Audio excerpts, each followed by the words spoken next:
Ya, jadi sesuai rencana ya hari ini saya akan mungkin itu menjelaskan tentang modifikasi struktur molekul obat. Jadi kalau kimia medisinal memang salah satu yang kita ulas ya tentang modifikasi ya, modifikasi struktur molekul obat. Sebenarnya kalau modifikasi obat itu sebenarnya ada dua ya, secara molekulernya ya di kimia medisinal ataupun mungkin secara teknologinya ya, mungkin di teknologi farmasetiknya ya. Mungkin ada modifikasi juga mungkin ya. Mungkin kalau di medisinal saya berbicara tentang modifikasi struktur molekul obat. Jadi secara molekulernya itu loh, bukan secara teknologinya. Di teknologi mungkin ada modifikasi ya. Salah satunya mungkin kalau di teknologi mungkin gimana caranya suatu obat biar mudah larut dalam tubuh harus diapakan. Itu mungkin di mata kuliah teknologi mungkin ada ya. Kemudian kalau di kimia medisinal kita lebih fokus memodifikasi molekulnya, struktur molekulnya. Makanya ada tentang modifikasi struktur molekul obat ya. Kalau kita berbicara modifikasi ya ataupun desain ya, ini nggak jauh beda kita itu mendesain rumah atau mendesain kalau baju mungkin ya. Jadi nggak bisa berhenti di satu titik ya.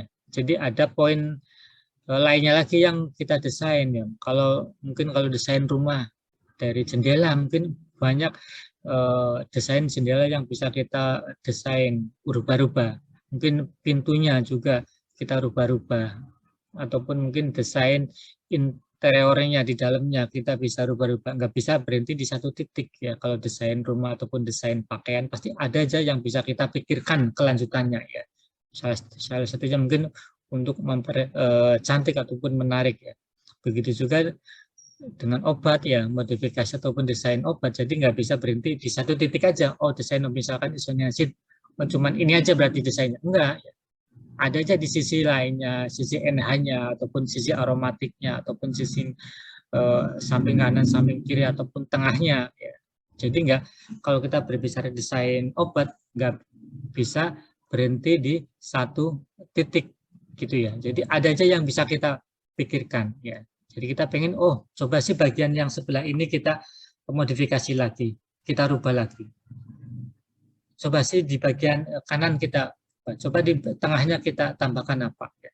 Jadi sama ya, kalau kita berpikir modifikasi atau desain molekul obat, kita nggak bisa cuman sampai titik ini kita udah berhenti. Enggak, jadi tetap berlanjut. Makanya seperti saya bilang, salah satu fokusnya saya tentang desain di senyawa thiourea kan. Saya sudah lama mendesain senyawa turunan thiourea. Itu mulai zamannya Bu Anissa ya. Zamannya Bu Anissa saya itu sudah mengerjakan thiourea ya. Sampai sekarang juga thiourea salah satunya saya masih tetap saya kerjakan walaupun mungkin ada beberapa senyawa lainnya ya.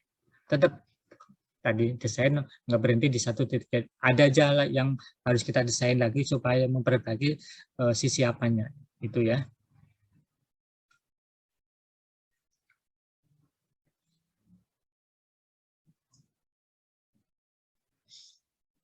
Kalau berbicara tentang tujuan dari modifikasi molekul ataupun desain ya, ada beberapa tujuan. Dari kalau kimia medicinal, kalau ditanya tentang tujuan desain modifikasi harus paham ya. Jadi kalau kita merubah senyawa obat, ya tujuannya ya ini ya. Yang pertama meningkatkan aktivitas ya. Kemudian menurunkan efek samping atau toksisitas ya. Kemudian meningkatkan selektivitas, kemudian memperpanjang masa kerja obat, ya, kemudian meningkatkan kenyamanan penggunaan, kemudian meningkatkan aspek ekonomi ya. Ini ya. Jadi kalau kita sudah belajar tentang kimia medicinal, salah satunya tentang desain atau modifikasi, kalau ditanya tentang apa sih tujuannya kita desain obat atau modifikasi obat, ya harus paham ya karena poin intinya kita mendesain obat tujuannya ya ini ya.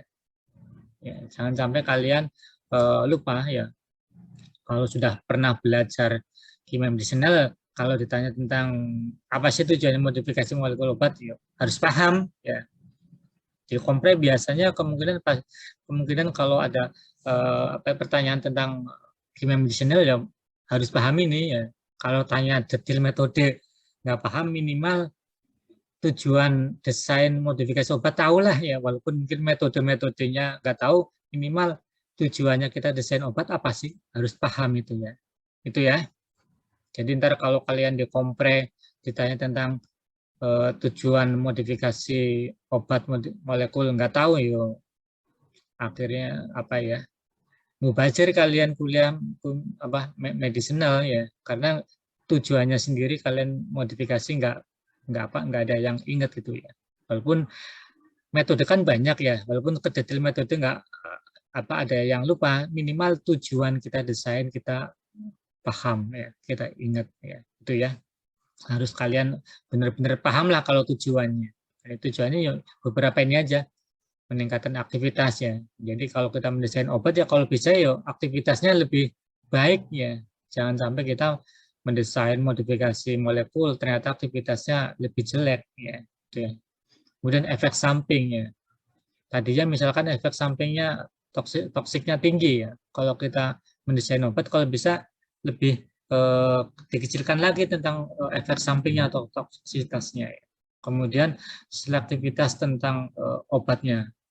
Jadi tadinya dia itu nyerang ke beberapa, misalkan kanker ya, kalau kanker kan biasanya menyerang ke beberapa reseptor.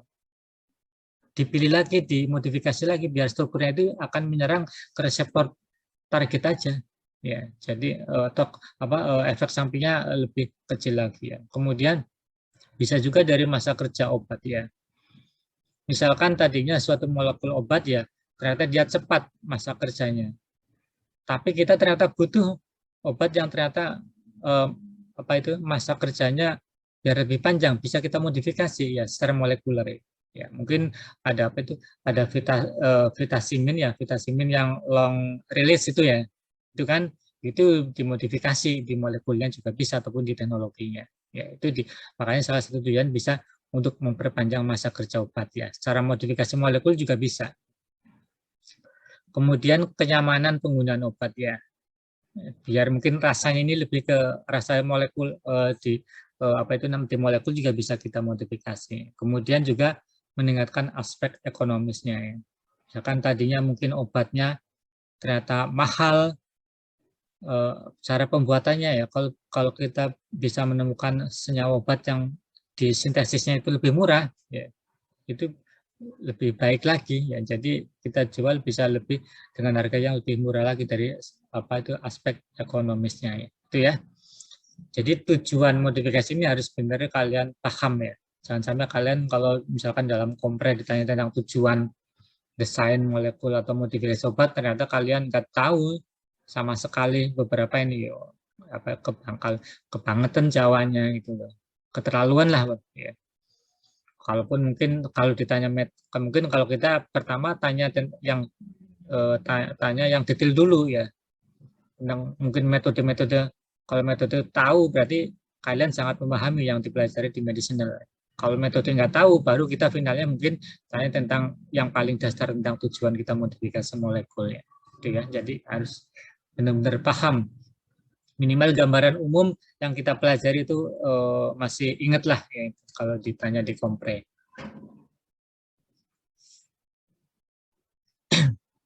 Kemudian beberapa metode ya, yang bisa kita kerjakan ya untuk memodifikasi molekul ya. Ada beberapa metode yang bisa kita kerjakan ya untuk memodifikasi molekul. Yang pertama, seleksi atau sintesis obat lunak ya. Kemudian yang kedua, pembuatan praobat dan obat target. Kemudian yang ketiga, modifikasi molekul yang sudah diketahui aktivitas biologisnya. Ini salah satu ya, modifikasi molekul yang sudah diketahui aktivitas biologisnya itu ada metode tersendiri juga ya, ada metode tersendiri juga. Ntar juga ada metode untuk meningkatkan aktivitas senyawa induk juga ada. Ini 3 metode pentingnya kita memodifikasi molekul. Yang pertama seleksi atau sintesis obat lunak ya, kemudian pembuatan praobat dan obat target, kemudian modifikasi molekul yang sudah diketahui aktivitas. Jadi molekul obat yang memang sudah tahu aktivitasnya, misalkan sebagai anti kanker, kita modifikasi lagi biar anti kankernya lebih baik lagi. Misalkan tadinya itu toksik tinggi, kita modifikasi biar toksiknya itu turun. Gitu ya. Makanya ada modifikasi molekul yang sudah diketahui aktivitas biologisnya. Bisa juga kita memodifikasi obat yang belum kita ketahui aktivitas biologisnya. Ya. Salah satunya tadi, misalkan kita punya isolasi ya dari tanaman ya, mendapatkan struktur, kita belum tahu apa-apa nih, senyawa ini bisa untuk apa sih? Ya. Salah satunya tadi kita bisa submit ke tadi ya, yang pas online server atau FarmMapper, dari web itu kita kirim senyawa kita dapat urutannya ya, senyawa struktur kita akan punya aktivitas urutan pertama sebagai apa, ya urutan kedua sebagai apa, sampai ke urutan ratusan ya, itu bisa kita dapat ya. Ya itu salah satu cara kalau kita punya struktur, kita belum tahu kira-kira struktur ini bisa aktivitasnya sebagai apa sih ya, kita tinggal kirim aja ke server pas online ataupun FarmMapper ya, dan kita dapat urutannya ya. Urutan pertama ternyata senyawa ini aktivitasnya sebagai anti kanker misalkan. Yang kedua ternyata sebagai analgetik. Yang ketiga misalkan sebagai anti tuberkulosis. Ntar ketahuan ya secara prediksi. Ntar tinggal kita uji secara in vitro. Ya, itu ya. Ini 3 metode ya, yang harus kalian pahami. Kita coba lihat satu-satu dari ketiga metode itu. Yang pertama seleksi ya, atau sintesis obat lunak ya. Obat lunak, definisinya ini, senyawa kimia yang aktif secara biologis ya, dengan karakteristik sesudah menimbulkan efek terapeutik dirancang untuk pecah di dalam tubuh melalui proses metabolisme yang dapat dikontrol dan diramalkan menjadi senyawa non-toksik yang secara biologis tidak aktif ya. Ini secara definisi obat lunak ya. Ini secara definisi obat lunak. Kemudian kalau dilihat dari manfaat penggunaan obat lunak, ini menurut dari peneliti Bodor 2 tahun 2000 ya, manfaat dari penggunaan obat lunak. Yang pertama meningkatkan batas keamanan ya obat dengan cara menghilangkan pembentukan senyawa antara yang reaktif. Jadi dia akan lebih aman ya, akan lebih aman. Dengan cara gimana? Ya dengan cara ini ternyata menghilangkan pembentukan senyawa antara yang reaktif. Kalau kita dalam sintesis obat masuk dalam tubuh kan biasanya ada pembentukan senyawa-senyawa antara biasanya. Senyawa antara itu dihilangkan dengan metode obat lunak itu. Ya, makanya dia salah satunya akan lebih aman dianya. Kemudian yang kedua, menghindarkan pembentukan metabolit aktif ya, atau senyawa sekunder yang aktif. Kemudian menghilangkan kemungkinan terjadinya interaksi obat. Ya. Kemudian menyederhanakan sejumlah masalah farmakokinetik yang disebabkan oleh sistem multikomponen. Ya. Ini beberapa manfaat ya kalau kita modifikasi dengan obat lunak, dengan pembuatan obat lunak. Ya. Jadi masing-masing metode biasanya ada tujuannya. Ya. Metodenya masing-masing punya tujuan. Kalau tujuannya kita ini kira-kira bisa pakai metode yang bagian mana nih ya. Jadi sudah bisa kita pilih-pilih, kita pilih dan kita pilih. Kalau kita tujuannya ini berarti pakai metode yang gitu ya.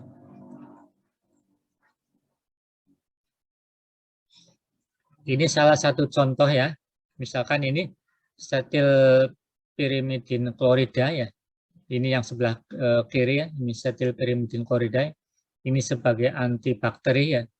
Kalau dia itu mengalami beberapa tahap metabolisme ya, seperti oksidasi rantai alkil atau gugus fungsi, kemudian terkonjugasi, kemudian menghasilkan metabolit tidak aktif ya. Kemudian setelah dibuat turunannya menjadi obat lunak ya, setilpirimidin klorida ya. Ini jadi obat lunaknya. Ini kan ada perbedaannya itu di sini ya. Tadinya kan nggak ada gugus esternya ya. Kalau di setilpirimidin klorida di awal kan nggak ada gugus ini seperti di obat lunaknya, kan ada penambahan gugus COO-nya, ya, esternya, ya, penambahan jadi gugus ester ini, ya. Setilpirimidin, ya. Ternyata ada perbedaannya kan di sini. Ada beberapa perubahan, ya. Dia itu akan tetap aktif sebagai antibakteri. Ya. Setelah ditambahkan ini dengan menjadi sebagai obat lunak dengan penambahan gugus COO, ternyata dia akan tetap aktif sebagai antibakteri. Ya. Kemudian kalau tadi di awal dia beberapa tahap, ya, pas setelah menjadi obat lunak dia cuma metabolisme satu tahap, ya, dia jadi lebih cepat, lebih cepat metabolisme. Makanya dia salah satunya itu akan mengurangi toksisitas, ya, akan mengurangi toksisitasnya, ya. Itu salah satu apa itu manfaatnya dari setilpirimidin klorida menjadi obat lunaknya.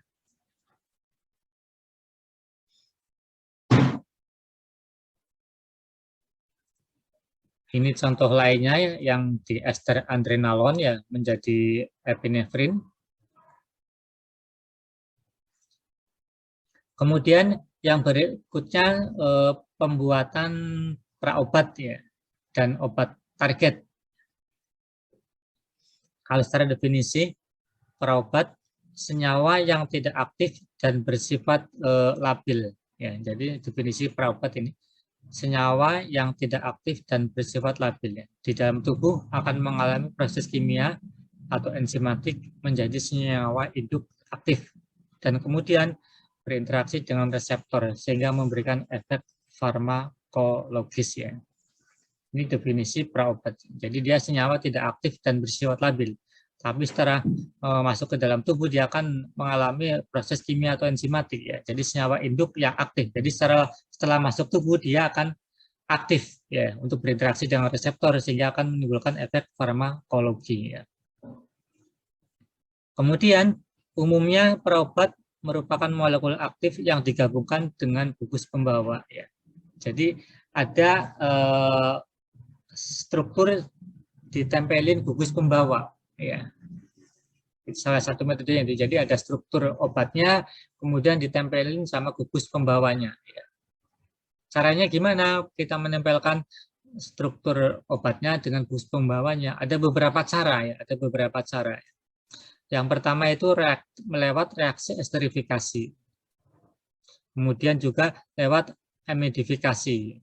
Ya. Kemudian juga lewat suatu polimer, ya, dengan penambahan polimer. Mungkin di teknologi, di mata kuliah teknologi mungkin kalian pernah belajar juga lah modifikasi penambahan, misalkan penambahan obat dengan gugus polimer. Mungkin di teknologi ada, ya. Di medisinal juga ada tentang pembuatan praobat dan obat target, ya. Jadi senyawa obat ditempelin gugus pembawa. Bisa lewat penggabungan lewat reaksi esterifikasi, amidifikasi, ataupun pembentukan polimer, penambahan polimer, senyawa polimer. Kemudian di dalam tubuh, ya, gugus pembawa tadi di dalam tubuh terjadi pemecahan ikatan, ya, penghubung dan melepaskan molekul aktif dan gugus pembawa, ya. Tadi, ya, senyawa obat sama gugus pembawanya kalau udah masuk dalam tubuh itu pecah, ya. Senyawa aktifnya akan interaksi dengan reseptor, ya. Kemudian gugus pembawanya akan lepas, ya, akan keluar, ya. Jadi makanya gugus pembawa itu gugus pembawa yang tidak aktif, ya, yang nggak ikut bereaksi dengan reseptor, ya. Makanya ada beberapa syarat yang bisa dipakai sebagai gugus pembawa, ya. Jadi setelah masuk dalam tubuh dia akan pecah, akan lepas, ya. Setelah gugus pembawanya menghantarkan obat ke reseptor, dia akan lepas, gitu.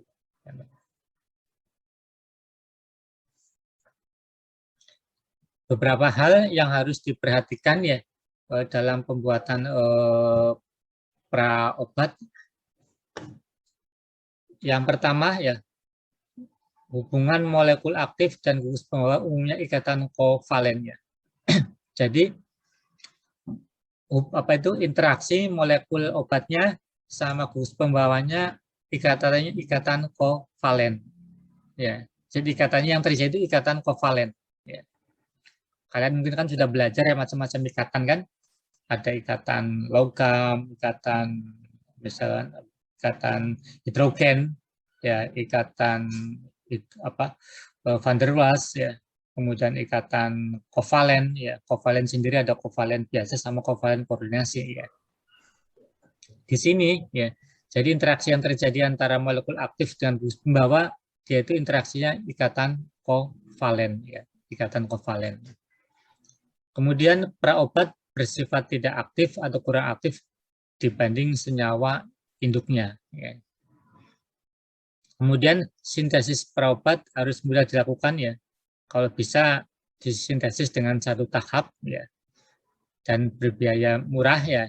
Ini hubungannya dengan tahapan-tahapannya. Ya. Mungkin kalau kalian di organik kan udah tahulah beberapa tahapannya. Mungkin kalau reaksi SN1 dia 2 tahap, kalau reaksi SN2 dia 1 tahap, ya.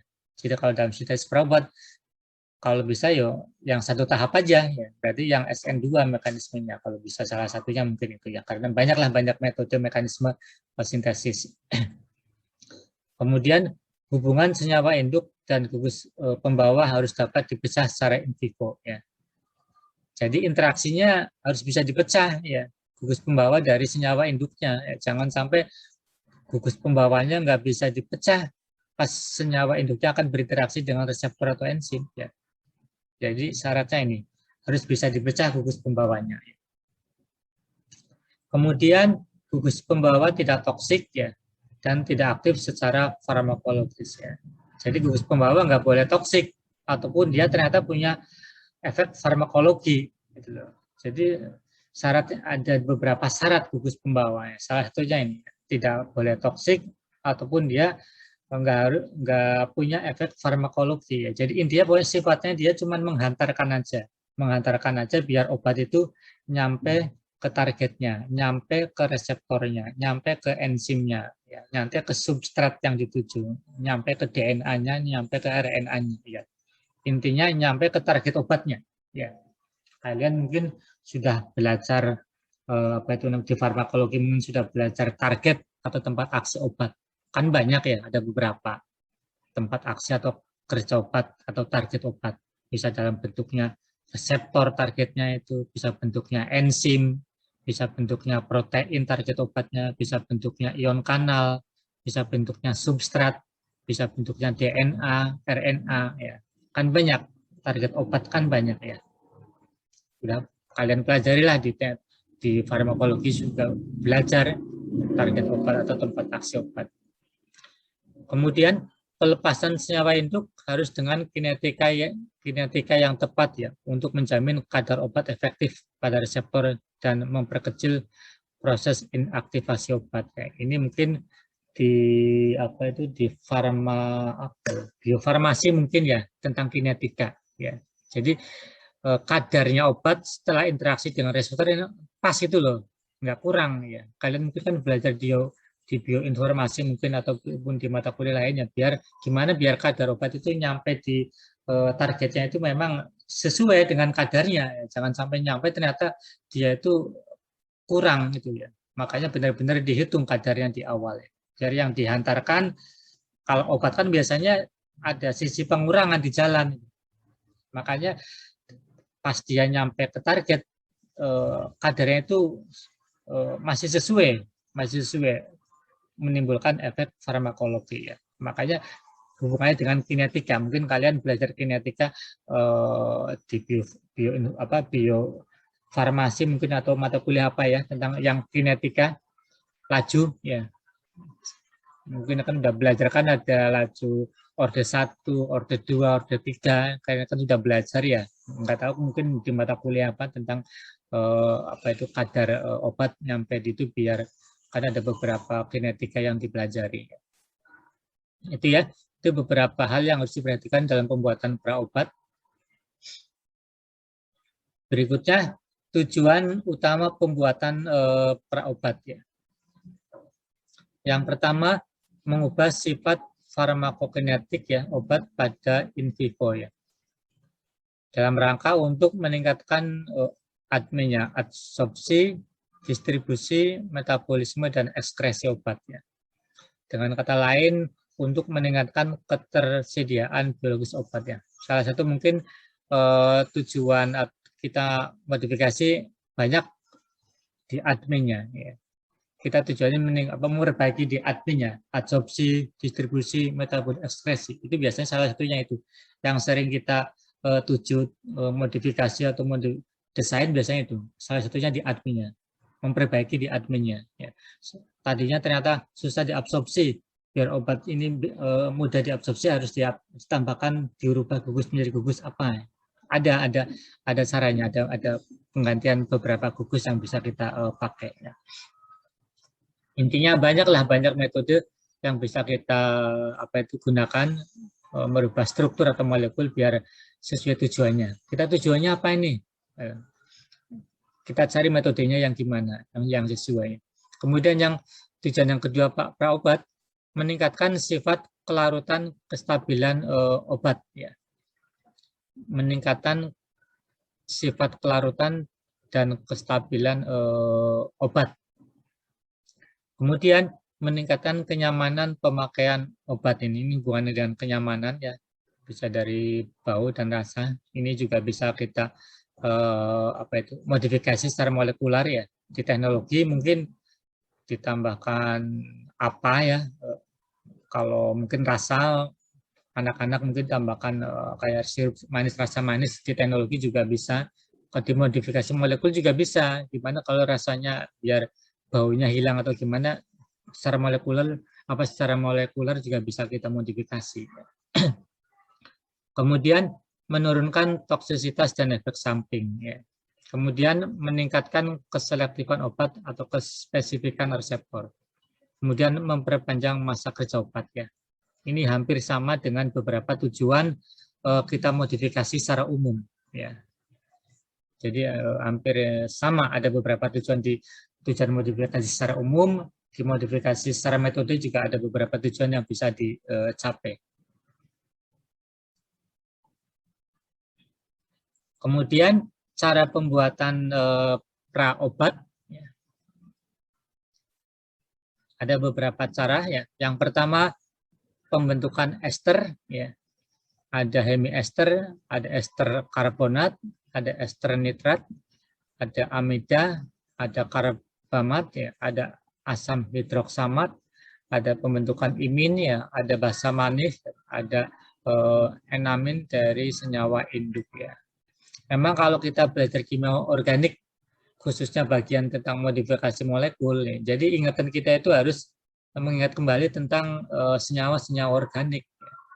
Karena hubungannya kalau berbicara struktur senyawa obat, ya nggak lepas dari senyawa organik. Ya. Ester, aldehid, amida itu harus kita coba ingat kembali. Gitu loh. Karena senyawa obat ya berapa persen, mungkin 90-an persen mungkin senyawa organik ya, makanya harus kita ingat ya, baik senyawa-senyawanya ataupun reaksi-reaksinya dalam pembentukannya. Kemudian pemasukan gugus fungsi seperti azo, glikosida, peptida, dan ester. Ya, jadi senyawa induknya ditempelin gugus azo, bisa ditempelin gugus glikosida, bisa ditempelin gugus peptida, bisa ditempelin gugus eter. Ya. Ini kan memang semuanya senyawa-senyawa organik. Jadi kita memang kalau kita berbicara modifikasi molekul, struktur senyawa obat, kita harus mencoba mengingat kembali tentang pemahaman di kimia organiknya. Kemudian yang berikutnya pembuatan polimer ya, bisa juga. Kemudian pembuatan garam ya. Makanya kan senyawa-senyawa obat banyak yang bentuknya itu garam. Ya, kalian kalau lihat kan mungkin banyaklah senyawa obat yang bentuknya HCl ataupun bentuknya, dan intinya bentuknya garam. Ya, kan banyak.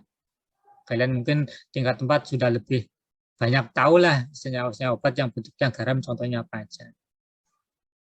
Kemudian yang bentuknya kelat, ya, bentuknya fosfamid, ya, bentuknya asetal, hemiasetal, dan ketal dari senyawa induknya. Ini semuanya dari senyawa induknya. Intinya senyawa induk yang dibuat ester, hemiester, yang dibuat dengan penambahan azoglikosida, yang dibuat dengan penambahan polimer jadi garam atau kelat. Ya. Intinya senyawa induk yang dimodifikasi. Ya. Intinya kalau kita berbicara modifikasi, pasti ada yang namanya senyawa indik itu senyawa intinya. Ya, senyawa intinya itu yang kita modifikasi, dibuat ester, dibuat dengan aso, ya, dibuat bentuknya garam. Ya. Jadi intinya kalau dalam modifikasi kita jangan lupa ada namanya istilah itu senyawa induk ya. Lead kalau atau senyawa induk atau lead compound. Ya, jadi senyawa intinya atau lead compound. Ya, lead compound berarti senyawa induk. Ini salah satu contohnya aja ya. Ini pengembangan apa itu namanya? Senyawa dari amfisilin ya. Ini strategi prodrug ya untuk meningkatkan permeabilitas dari obatnya ya. Jadi tujuan dari modifikasi ini untuk meningkatkan permeabilitasnya ya, permeasinya ya. Jadi metodenya itu ternyata dia dibuat lipofilik, dibuat lebih lipofilik dia.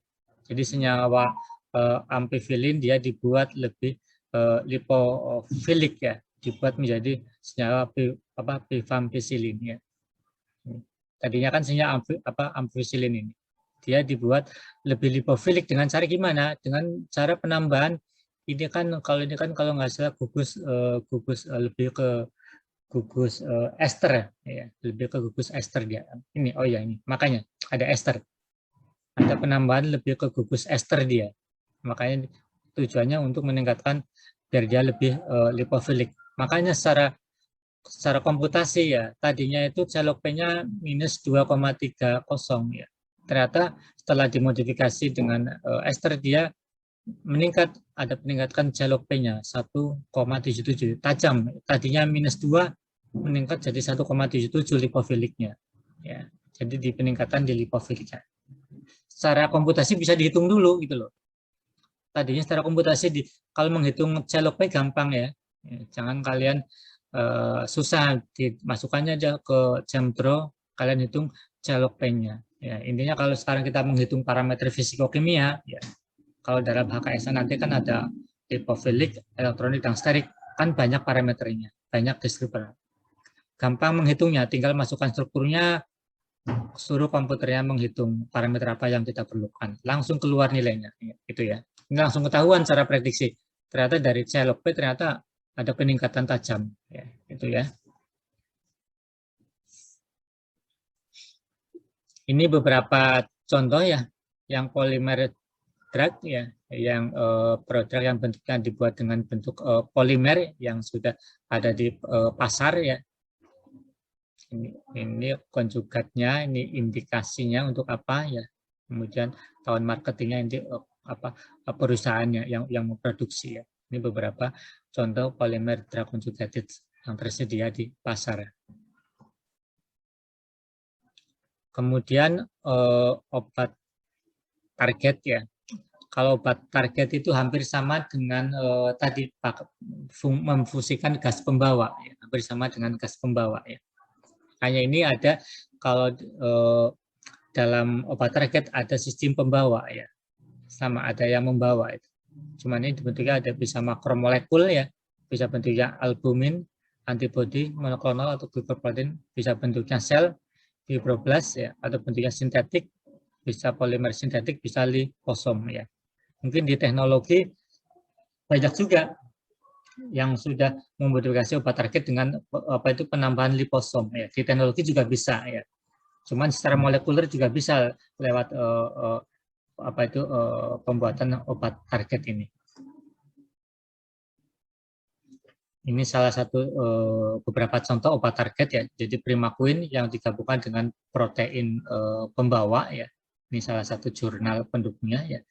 Jadi ada dari primaquine ya. Ini yang sebagai kemoterapi di malaria. Kemudian juga konjugat mitosimin dextran ya. Dia ternyata ada beberapa apa itu namanya stereoisomernya yang bentuknya dia lebih aktif ya. Kemudian berikutnya modifikasi molekul senyawa yang sudah aktif, yang sudah diketahui aktif ya. Emang sudah aktif ya, cuman kita pengen lebih ditingkatkan lagi aktivitasnya. Ya, tadinya memang sudah aktif, cuman ada beberapa kekurangan mungkin. Salah satunya mungkin dia ada efek sampingnya. Efek sampingnya harus diminimalkan, bisa dimodifikasi. Mungkin sudah aktif, mungkin ternyata dia strukturnya sangat mahal atau reaksinya tahapnya banyak, bisa dimodifikasi biar disintesisnya lebih cepat ya. Jadi ada beberapa yang bisa kita target tujuan ya, sebagai kita modifikasi molekul walaupun memang sudah aktif, cuman ya, seperti tadi saya bilang, kalau desain itu nggak berhenti di satu titik ya, pasti ada ya tujuannya. Oh, senyawa ini kira-kira kalau diinikan lagi tujuannya harus dipakai metode apa ya. Intinya kalau modifikasi desain obat nggak berhenti di satu titik. Jadi intinya ada lagi pengen apa lagi dari senyawa ini, ada pengen apa lagi dari senyawa ini. Ya. Jadi ada kemungkinan lagi yang bisa kita modifikasi desain biar senyawa ini bisa lebih dari awalnya, bisa lebih dari awalnya lagi. Makanya pasti akan berlanjut terus kalau kita modifikasi ataupun desain-desain obat ya. Makanya nggak akan berhentilah kalau kita berbicara desain, nggak akan berhenti di satu titik. Pasti akan berlanjut terus. Apalagi sekarang sudah dibantu oleh komputasi ya. Kita men-screening jutaan senyawa bisa jalan di running di komputer ya. Jadi nggak cuma satu senyawa, sekarang kita virtual screening udah jutaan ya, jutaan bisa kita langsung running kita tembakan ke satu reseptor. Bukan cuma ke satu reseptor, jutaan senyawa obat kita bisa cobakan ke beberapa reseptor ya. Yang penting programnya ada, kemudian PC pendukung komputasinya ada ya. Itu ya. Rencananya Prodi Farmasi tahun ini ngajukan, kemarin saya mencoba ngajukan Bu Ira itu sekitar yang harganya PC-nya itu berapa itu? Sekitar 35 ya, biar ada fasilitas untuk mahasiswa yang salah satunya ada bagian kerja komputasinya ya. Karena komputasi ada program yang memang butuh komputer yang speknya tinggi ya. Makanya kemarin saya Bu Ira minta, Pak Rus kalau ada spek komputer yang mendukung komputer, makanya saya ajukan yang sekitar harga 35-an PC-nya, yang bisa untuk lumayan lah, bisa untuk pekerjaan komputasi.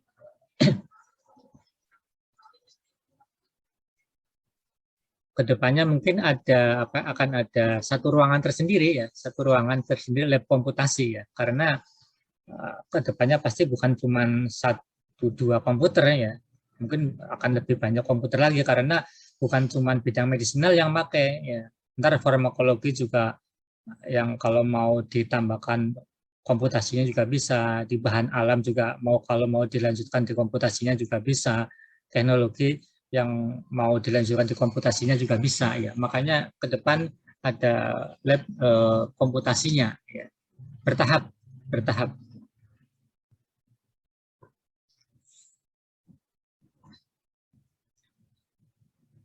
Ini beberapa keuntungan ya, beberapa keuntungan modifikasi struktur ya. Sama ya, mungkin hampir sama dengan apa itu tujuan-tujuan kita desain obat. Mungkin kita antar belajar juga tentang KISAR ya, salah satu metode desain obat juga, hubungan kuantitatif struktur aktivitas ya. Ini juga ada penjelasan materi itu sendiri tentang KISAR ya. Ini beberapa metode keuntungan modifikasi struktur. Ini metode modifikasi molekul obat ya, yang sudah diketahui aktivitasnya tadi, masih lanjut tadi. Metode modifikasi molekul obat yang sudah diketahui aktivitasnya. Dengan gimana caranya? Yang pertama dengan penyederhanaan molekul. Yang kedua dengan penggabungan. Yang ketiga dengan pengubahan dimensi dan kelenturan molekul.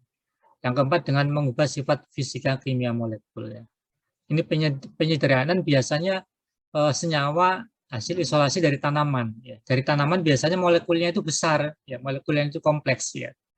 Makanya kalau dalam medicinal bisa kita sederhanakan, ya, bisa kita potong-potong. Yang penting yang dipotong itu menghasilkan senyawa yang masih aktif, ya, Makanya ada penyederhanaan molekul.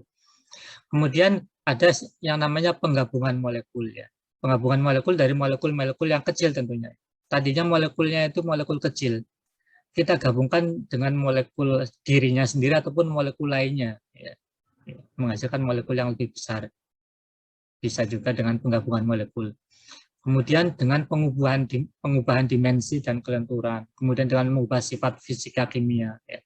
Tadi lipofilik, elektronik, dan sterik bisa kita rubah-rubah secara komputasi. Ya, ini penyederhanaan ya, bisa melalui beberapa cara, ya. Pemecahan, penyisipan, pemotongan, ya. Ini contohnya kokain, ya.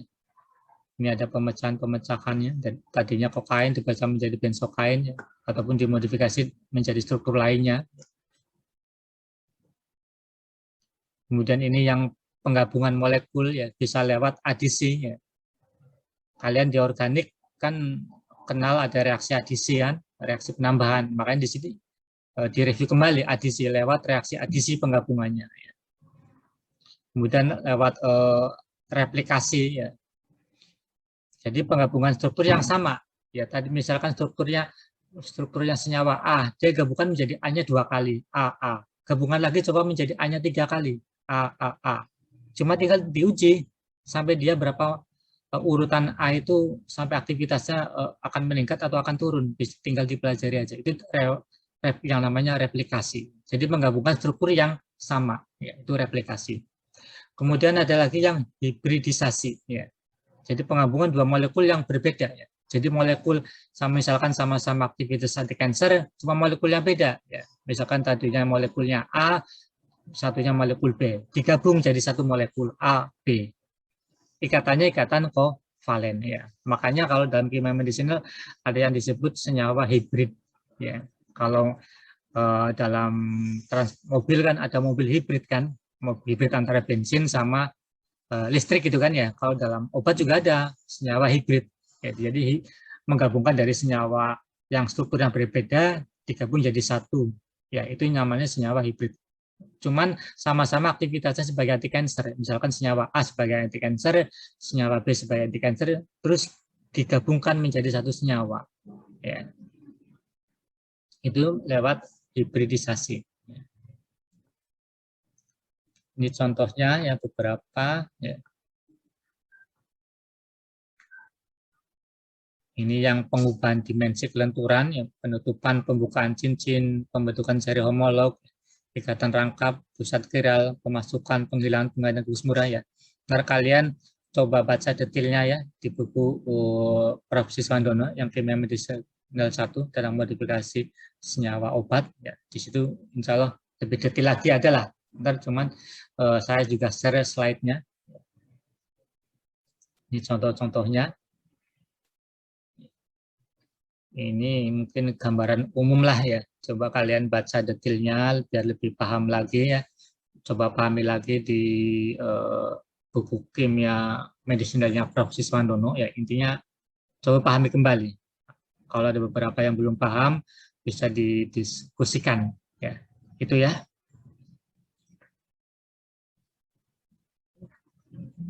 Ya, banyak materinya.